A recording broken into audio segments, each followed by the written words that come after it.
How you doing, everybody? It's Wardy here, and as you see, we're back at it, breaking down the latest in Mets land, and we have some late-night Mets news to get into that dropped over the past couple hours at the time of recording this, February 24th, 2025, and we already came out with two forms of content today. One was a video much earlier today there on Sean Manaea going down with injury, and the latest with Jose Quintana, if he is a potential rotation fit, especially with the Simone Southpaw on the shelf for a number of weeks, so check that out in case you guys haven't already, as well as our live show reacting to the Mets 7-4 loss to the Cardinals in spring training today. Key performances from guys like Pete Alonso, Mark Vientos, among others. But in this video, folks, we have to get into the late night news that, yeah, the Mets have acquired via trade a 24-year-old outfielder, a fascinating one from the Chicago Cubs, that being an Alexander Canario. And we're going to get into who is Alexander Canario and why is it that the Mets, out of all moves that they could have made today, it wasn't a starter. It wasn't a utility man after Nick Madrigal went down. No, it's another outfielder to add to the abundance of outfielders, which is without question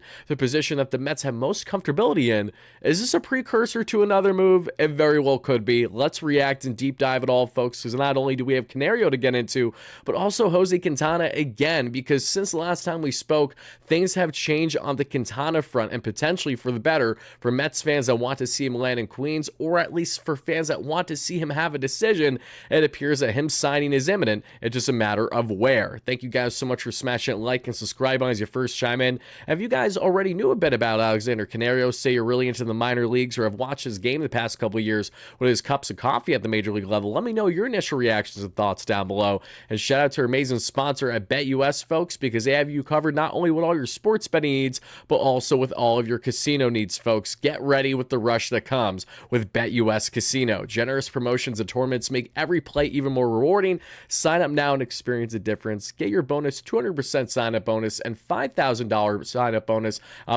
And bonus up to $5,000 with a 250% crypto sign-up bonus up to $5,000. Bet responsibly, gamble responsibly here with our awesome friends at betus.com.pa today. Because as we get into Canario, and let's get into where exactly this news dropped from first, and then we'll get back to the highlight clips and everything you guys want to see there. Shout out to my amazing editor, Jacob, who chefed this up earlier, because I did not see the news for the first 15-20 minutes.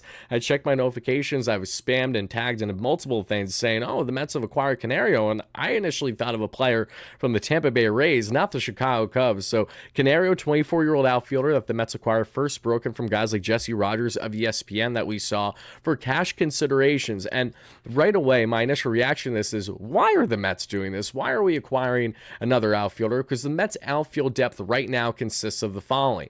You have Juan Soto, you have Brandon Nimmo, you have Tyrone Taylor, you have Jose Siri, you have Jesse Winker, you have Starling Marte, you have Jose Azocar, who had a home run today, the 7-4 loss against the Cardinals that we highlighted earlier. He is more of a depth outfielder type that's stashed in AAA. Speedy guy as well that's had slivers of MLB experience in recent years with the Padres.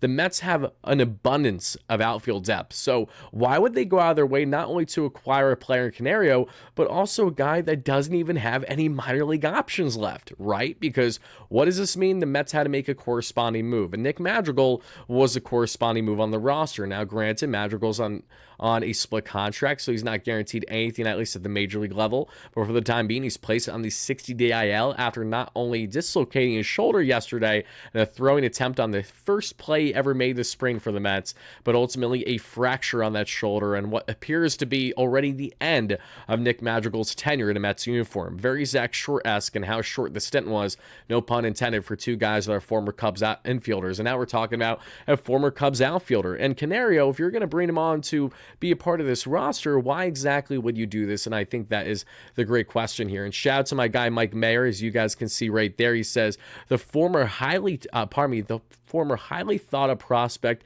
had a 797 OPS in 28 play appearances last year and this first taste of the big leagues that we saw. That is absolutely correct. And as you guys can see right here, Canario's numbers, again, I understand they're very, very limited sample size, so you take these things with a grain of salt, but it's still notable to get into considering that the guy in what has been now so far over 20 major league games over the past couple of years has put up solid numbers, again, batting just under 300 with a 330 to 350 plus on base, so over 400, if not 500 there on the slug, at 128 to a 135 WRC plus.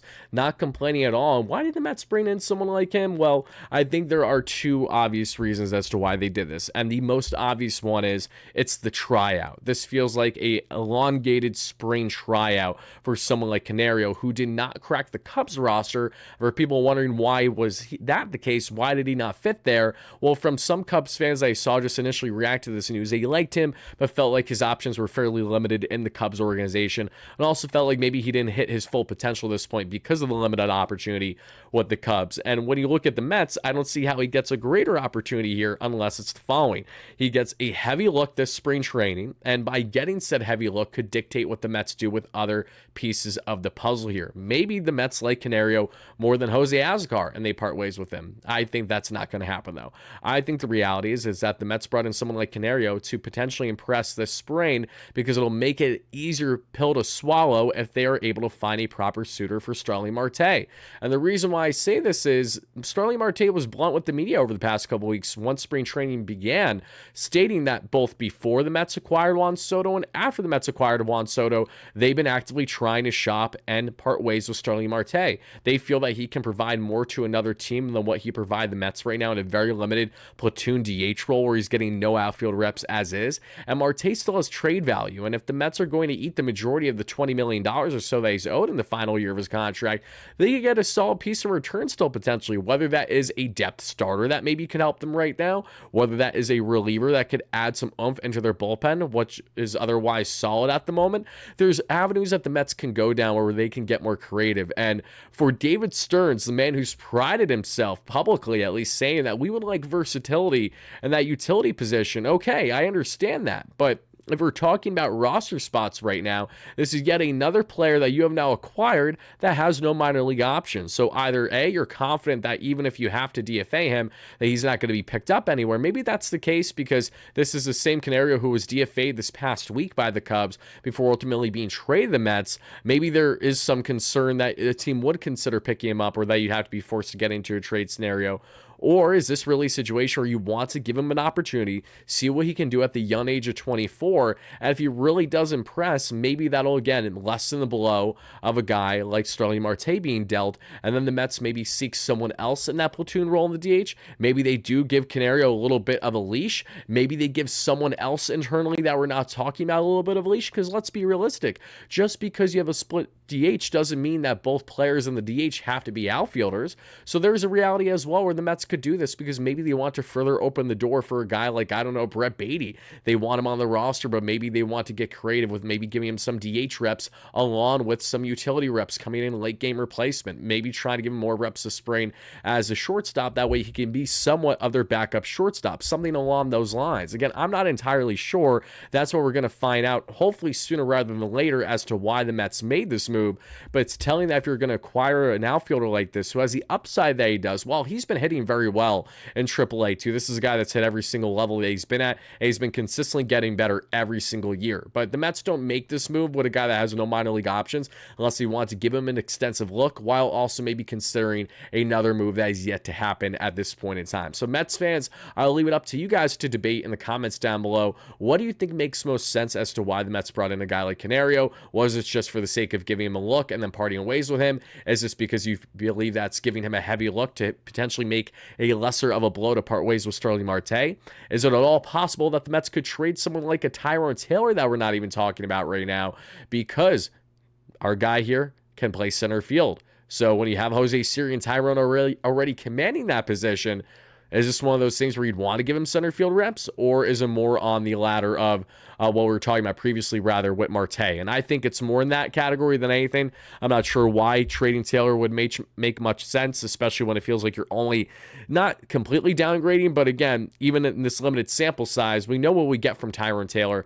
I think him and Jose Siri, what they can provide for center field, at least for the first half of the season at minimum, is more than competent when you have guys like Brandon Nimmo and Mr. Juan Soto in the corner. So let me know in the comments down below, guys, how do you feel about the latest trade acquisition from the Cubs there in Canario? Because now, as we talked about Canario, let's get into the latest news that's happening with our guy, at least some of our guys, that being Jose Quintana. He's my guy. I don't know if he's your guy. I've always liked Jose Quintana. And Jose, I would like back with this Mets team. I've been very vocal about that. Even when we've had guys like Gainy Martino and others in the media trying to throw cold water on it, even though common sense will tell you it still makes endless sense to give Jose Quintana a call right now. And as we see here from an awesome report coming from Clarina Alvira, who actually follows me, so shouts her. I appreciate that. And she, if I'm not mistaken, does a very good job kind of covering everything going on with the WBC, but specifically for Team Colombia, as she appears to be fully Colombian herself.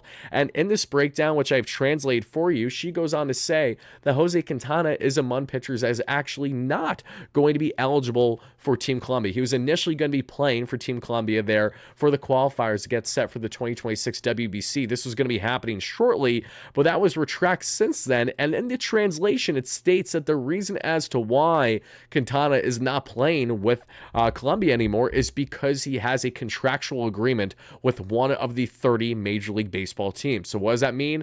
Jose Quintana has signed somewhere unofficially. We just have yet to find out where exactly that is. Now, naturally, I want to say it's our New York Mets. And when we find out that over the next 24 to 48 hours, that is the New York Mets, I am going to be a happy camper, because I'll be like, I told you so, I told you so, I told you so. But I realize that there's a great possibility that Jose Quintana is going to be a San Diego Padre, God forbid, an Atlanta Brave, or, just the Texas Rangers, I believe, have been in his market as well through reports of recent days from Francis Romero, among others. So there have been teams in the Jose Quintana market, and I expect this to pick up now, especially with spring training having officially begun. But keep an eye out on this, everybody, because I understand the Mets' internal options right now. Okay, you got Griffin Canning, Tyler McGill, Paul Blackburn. I also know that you have kind of your swingman types in Hageman that you brought on this past offseason that you're stretching out as a starter for the first time in his full spring training, as well as Max Kranick, who can be your multi-inning guy who pitched 2 scoreless yesterday, touching 97 on the gun. I'm loving Max Kranick, what he's doing right now. Again, the not former, but more so, I believe him and his family originally from New York, but he grew up in Scranton, grew up a diehard Mets fan as well. Absolutely tremendous story. Early similar to myself as someone who's from Long Island, but's resided in Pennsylvania the majority of my life. I'm not too far from Scranton, so it's pretty much the same exact thing, taking 2+ hour hikes to games. So I love the Max Kranick story, but you know what I don't love? I don't love uncertainty. And I don't love yet another year where we have Mets spring training where our key dominoes in this rotation fall before anything even really begins. And when you look at the uncertainties with Kodai Senga in the sense that, he hasn't pitched a full season over a year. When you look at the uncertainties in Clay Holmes having not really been a starter since the beginning of his career with the Pittsburgh Pirates, which was a number of years ago now, and David Pearson, who was awesome last year, but mind you, his season didn't start till June because he was coming back from hip surgery. This entire rotation is a question mark when you view it in the great scheme of things, now that you don't even have your more quality depth pieces and the Frankie Montoses that you were hoping to get 30 starts out of this year. You're not getting that now. And the Shaman Eyes, he just brought back on 3 years, $75 million, and bam, we have no clue exactly how long his timetable is going to be for this oblique. It could be a week, it could be north of a month before he's even back on the mound throwing a baseball again. So that right there is the rebuttal to any, especially whether it's a reporter or anyone in the Mets space right now saying, oh, why would the Mets even consider such a thing for, a couple of weeks of not having Sean Manaea? It's not just a couple weeks of not having Sean Manaea. We're going to be without Sean Manaea to begin the regular season. There's a possibility we're going to be without Sean Manaea for north of the first month of the year, while already being without Frankie Montas. And then, God forbid, if one more injury happens, then what's the counter? Okay, you're going to rush Brandon Sproat. You're going to give Blade Tidwell an opportunity, even though we know he will be batting practice at this point in his career. No slight against Blade, but we know where he stands right now. He's destined for AAA again. It just doesn't make sense to me. What makes sense is to circle back on a veteran, even at 110% on the tax, because he's not going to charge you an arm and a leg. And even at the 110% tax, the value that you could get out of Quintana could very well supersede what you paid, even with that tax going along with it. Quintana gave you 170 quality innings this past year. Is there concern that he could maybe regress this year because he's not getting any younger? Yes. That's why him and Jose Canelita Iglesias have not signed anywhere either. It's because they're veterans in their mid-30s that are not marketable for today's game. Even when they put up strong 2024 numbers, it doesn't change the fact that it's a young man's game, and that is how they're going to be evaluated going forward for the remainder of their careers. It's going to be harder and harder to get major league guaranteed contracts. That's why even a guy like Mark Canha had to settle with a minor league deal with an invite to spring training, not even with the Mets, but with the Milwaukee Brewers, because the Mets offered him a non-guaranteed contract, and he said no, and then he went back to Milwaukee, where we traded him in 2023. Quintana, I think the risk does not outweigh the upside here, in my humble opinion. When you look at what you're giving up, and here's the thing. If everyone gets healthy and Quintana's kind of boxed out, Quintana is still probably more than likely a better option for you than Griffin Canning, at least as of now. Canning may have a lot of great highs this year that we have yet to figure out. He was batting practice in the American League last year, but if you deviate from that fastball and work on that shape more with Desi Druskull, maybe you can really get more out of him. That's where this Mets pitching lab will be fascinating to watch this year. And they have a lot of great strides throughout the year, and say they don't really do much externally and stay more internal, then that'll show you exactly why David Stearns made the proper moves that he did. But given the fact that you lost not just Frankie Montas, but Sean Manaea too, no, this isn't desperation. This is common sense.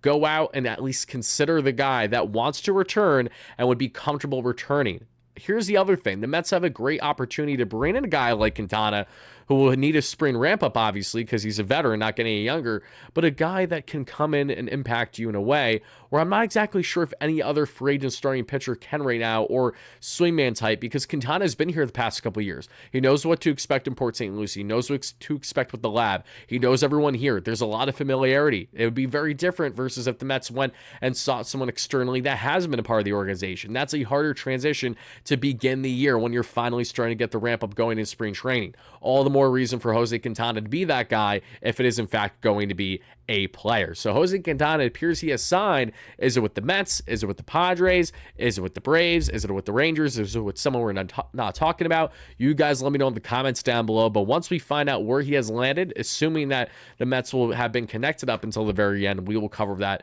when it has officially happened. But that'll do it for our latest video, everybody. Thank you so much for watching. Smash that like and subscribe on your way out. Let me know your further thoughts down below, and be on the lookout for more consistent coverage on all things Mets, all spring training, regular season, postseason, and off-season long, every day here on the platform. And thank you guys in advance for 32,000 subscribers. We're under 100 away, and once we hit that, we will be giving away a Mets jersey of any player you want on the roster. Soto, Vientos, Alonso, maybe it's going to be Jose Quintana, him coming back, whatever it may be. I'm really looking forward to gifting one of you guys that jersey, just like we gave away a Juan Soto jersey in the past, a Juan Soto shirt jersey as well. Could be a Soto jersey again to the lucky winner. Subscribe today, chime into our live shows, and you will be automatically entered for your chance to win said jersey once we hit 32K. Thank you guys again, as always, no matter what. Let's go Mets. Peace out.